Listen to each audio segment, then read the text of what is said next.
that we move through as much as possible, as quickly as possible, so we have enough time to deal with every issue that comes up. So it is 8:30, and this is a scheduled time of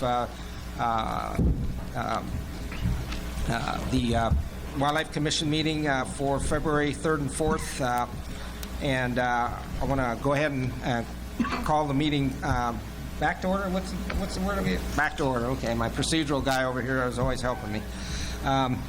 So anyway, why don't we go ahead and do the Pledge of Allegiance.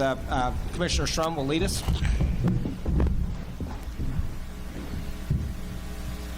Pledge allegiance to the flag of the United States of America and to the republic for which it stands, one nation, under God, indivisible, with liberty and justice for all. Okay, Suzanne, can we have a roll call of the commission? Here. Here. Commissioner Drew. Here. Commissioner Howell. Here. Commissioner McBeath. Here. Commissioner Moore. Commissioner Shrum. Here. Commissioner Lady. Here. And Commissioner Wallace. Here. And for the record, again, Commissioner Morai has been excused, given that his appointment just occurred and he had other things on his plate. Okay, why don't we go ahead and do the roll call of the county advisory boards. Ken Williams, Elko County. Paul Dixon, Clark County. Jim Nanick, Harrison. Jack Flowers, Washington. Joe Green, Percy. Okay, thanks, guys. Okay, our next agenda item is member items, announcements, and correspondence. Commissioners may present emergent items. No action may be taken by the commission. Any item requiring commission action may be scheduled on a future commission agenda. The commission will review and may discuss correspondence sent or received by the commission since the last regular meeting and may provide copies for the exhibit file. Commissioners may provide hard copies of their correspondence for the written record. Correspondence sent or received by Secretary Mayor will also be discussed.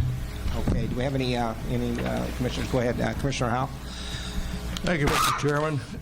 Yesterday during item number 9, the presentation by Mr. Zane Marshall, I asked him if the carrying capacity of the pipeline they were putting in wasn't much greater than the water that they were asking for. And he stated he didn't think that was true at all. And it just so happened this morning I read in the paper that they're asking for another 46,000 acre feet of water. Obviously, he didn't know the size of the pipeline.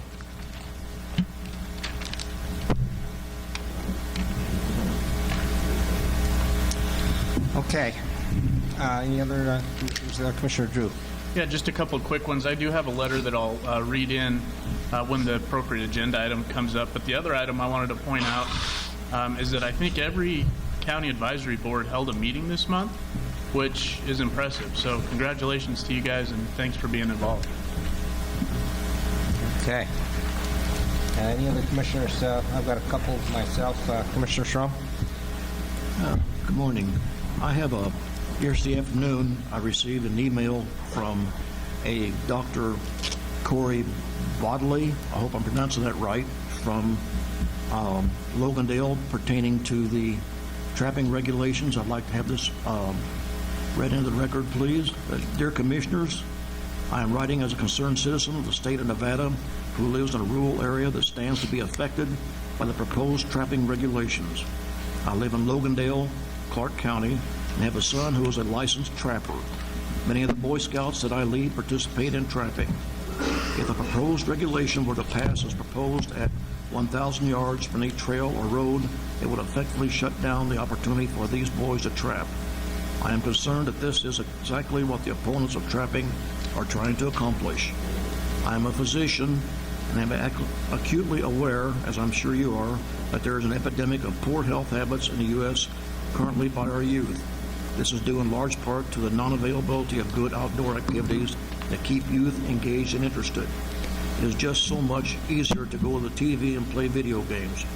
Trapping is one of the few remaining outdoor activities that youth can participate in as a sport and as a way to earn some money, another thing that youth have very few opportunities for. Nevada has unique opportunities for this type of activity. I hope this does not change. In addition, the youth and all trappers are participating in habitat conservation by helping to control the predator population. Please present those of us who are responsibility participating in trapping in the state of Nevada. I hope you may even be able to read some of all my comments into the meeting minutes. There are many, many who feel as I do. If for no other reason, please protect the opportunities of our youth. I feel that so many good opportunities that I had as a youth are going away because small groups with loud voices who oppose things based on emotion and not on good evidence-based reason. The current regulations already require a safe distance from residences and marked roads, but if you feel the regulations must be tightened, please do not require these youth to go more than 1,000 feet from a residence, or will severely limit the possible areas they can trap and effectively stop their participation. Thank you for taking time to read this lengthy note and for representing us.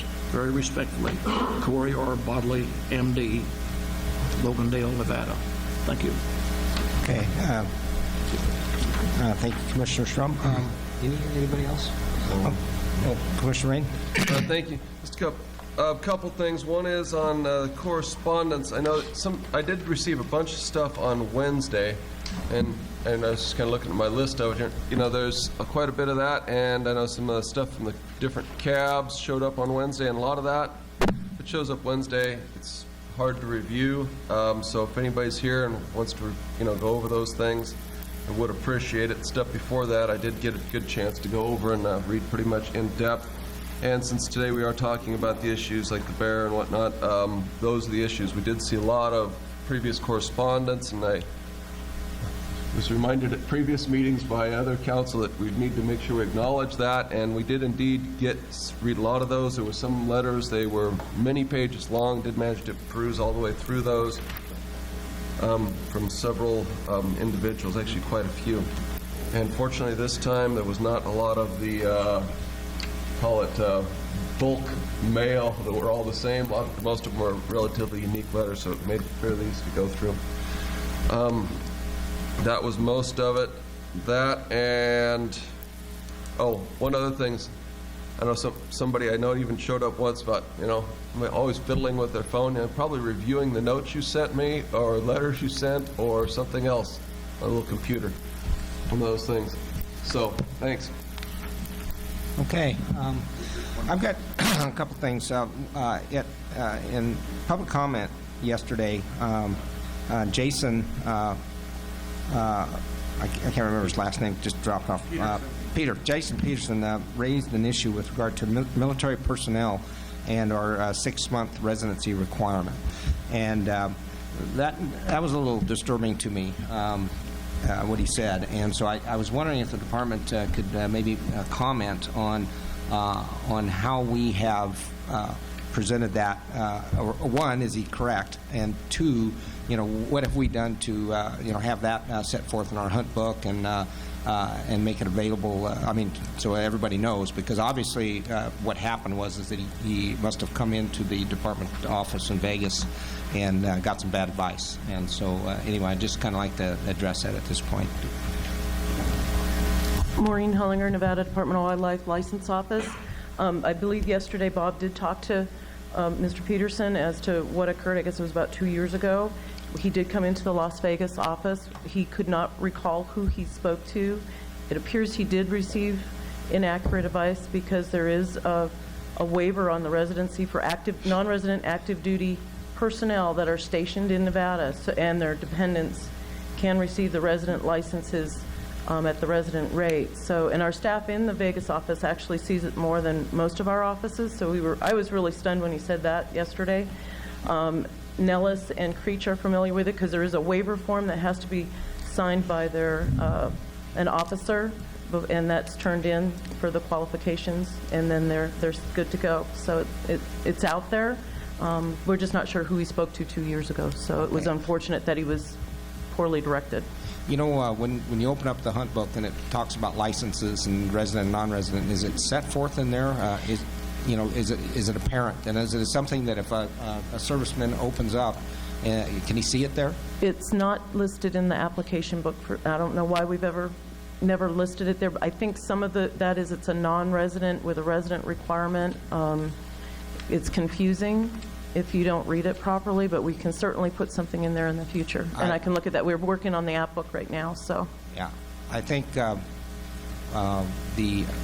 how we treat this issue and the appearance that we're maybe not doing it right, it doesn't reflect on us very well, and so we should be supporting our military in any way we can, and so I think that's a no-brainer. We need to get that fixed. If we can get it posted in that book. Okay. The other thing that came up in public comment that I wanted to talk about was the senior citizen gentleman that got up and frustrated about not being able to draw a deer tag and go hunting, and he's worried that he's running out of time. We have youth hunts, special youth hunts, and when he started talking, I kind of felt sorry for the old guy and said, I'm not too far down the road from that, and so maybe what I'd ask the Tag Allocation Committee, the chairman, Vice Chairman Robb, to maybe consider that as maybe one of the items that committee might consider. I imagine a lot of people have feelings about it, but all I'm asking is that it be considered, maybe talked about, and see if that's something that the Sportsman Committee would support. So we went in depth in that the last time we had the Tag Allocation Committee, and if I can get a hold of former Commissioner Don Cavan, he is in his late 80s now, and he has very strong feelings on this subject about hunting in Nevada and his opportunity he's had to hunt in Nevada in his lifetime probably outweighs what a lot of people have, because he is of that age and he's had opportunity throughout his lifetime. So he looked at his opportunity throughout a lifetime, not opportunity right now. He felt that he had a lot of opportunity in his lifetime and was lucky to be into that. So. Okay, Mr. Chairman, one of the things we could do, the tag, I'm not sure, first of all, are any other states doing it? I mean, that would be interesting to know. Are there any other opportunities? Maybe instead of scoring the points, you keep the points, or maybe there's other ways to get around it, to lay out the options, and then you might come to the conclusion you can't single out this group without singling out all the other groups. So some evaluation of that is probably not a bad idea.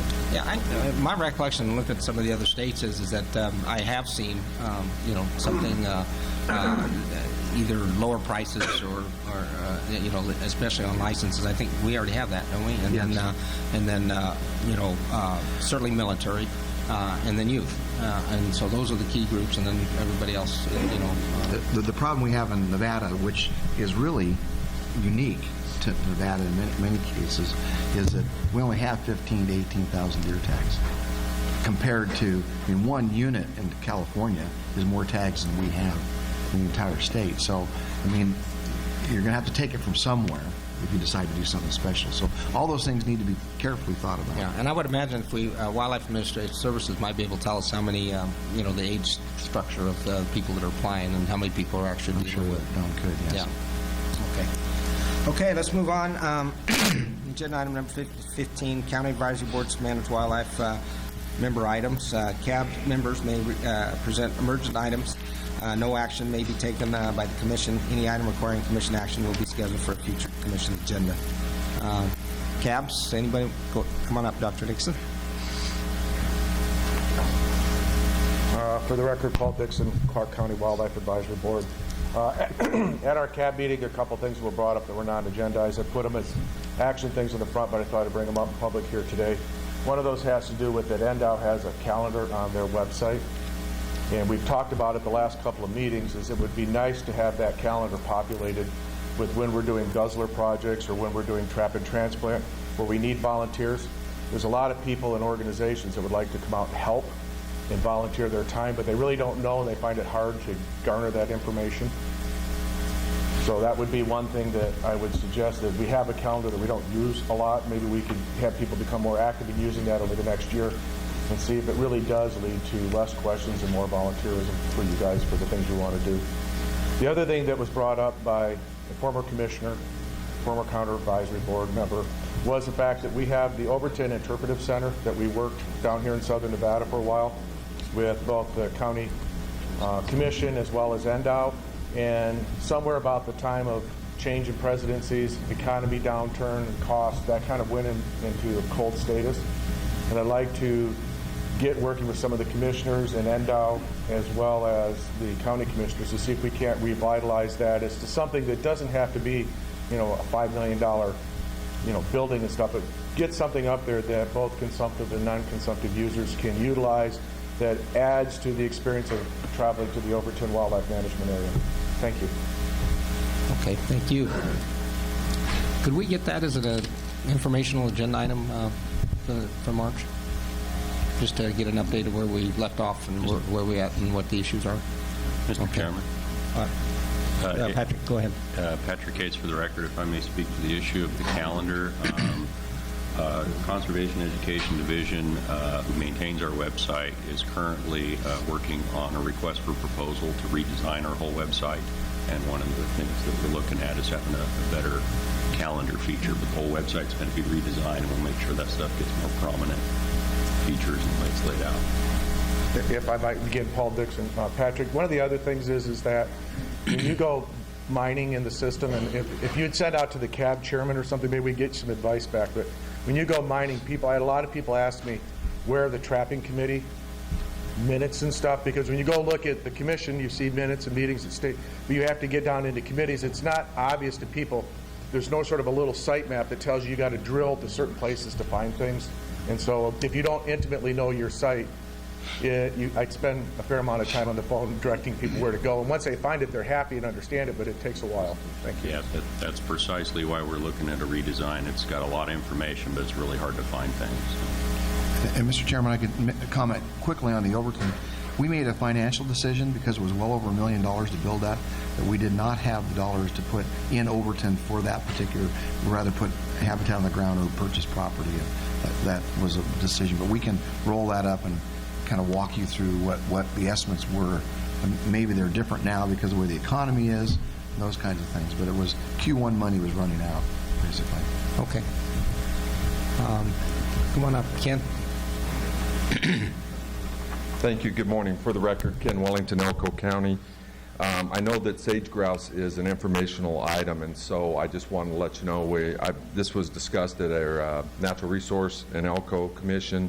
Also, our board, we always put it on as an update, and I just the department will probably give you more on this as it gets going, but in our area for the sage grouse, after the stakeholders meeting that was held, we had discussions with Ken Gray from the department, and we talked about things that are ongoing and how raven control, that we were at our limit, but we had looked at and in the future targeting different areas specifically, and maybe the department can talk about that more when they do their update. We did have a couple I thought was pretty good recommendations. One of them was the water developments, to look at maybe doing more water developments closer to some of the lakes that would help us enhance that. I thought that was a pretty good idea. It saves the travel when they're vulnerable to the ravens, to and from, if we had some more specifically in those areas that they're at. And the other thing, of course, that we all know is the wild horse issue. And Natural Resource, they talked about predator control. I think is what we reached our limit on that part of it for the ravens. But I just wanted to bring that up now because I know it's not public comment at that time. Thank you. Thank you. Any other cabs? Come on up. For the record, Ray Sawyer, White Pine County. You guys had mentioned opportunities for the seniors, and in our meeting Tuesday, we discussed the Atlanta Farms depredation hunt, and because it's turned into somewhat of a trophy type hunt, we were thinking that if we could set that up as maybe a senior citizen opportunity, that we might eliminate some of them trophy problems, and if that could be looked into, I think that'd be a good idea. Okay, thank you. Okay, any other cabs? Okay, one matter on the agenda. I got a request on the informational items from Larry Johnson, and with respect to, it's 25B. And now that I look at it, they were worried that they may be too far down on the informational list, but it looks like they're right up at the top. And but what I'm worried about is that while they're number 2, they're behind the Bear Committee report. Their presentation is only going to be about 15 minutes, and so what I'd like to do is move the federal lands designation informational item up to the first informational item, so we can get that done, and then we'll launch into the Bear Committee, which will obviously take a little bit more time. Commissioner Rain, how we make that motion again? You wanted to do it for me? Yeah, move to suspend the rules. And one thing here is we've also got 2 Bs, if you notice. We've got B, sage grouse update, and B, federal lands designation. Okay, the B with the star. So we'll go with, so it'd be move to suspend the rules to move item 25B star to the first item under 25. Second. Mr. Chairman, go ahead. just as for discussion purposes, real quick, I can tell you that the Bear Committee is going to take about 2.5 seconds, so we're really not accomplishing too much by putting that in front. My suggestion would be we've got a very full agenda, and maybe what we can do is not take action at this very minute, work through some of our agenda items, and as we get closer to the lunch period, maybe that's a fill-in to fill in the last 15 minutes before we get to lunch or something, and we can just move it to that point in time, just as a suggestion. The problem is, what I'm trying to do is,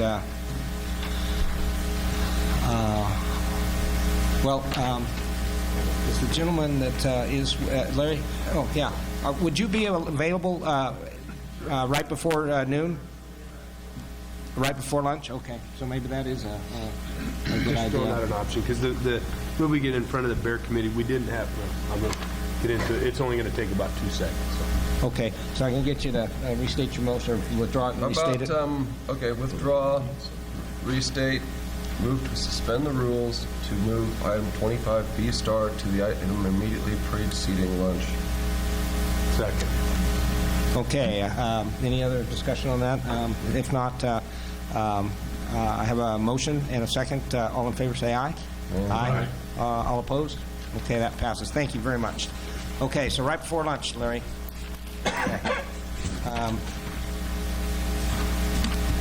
So moving on.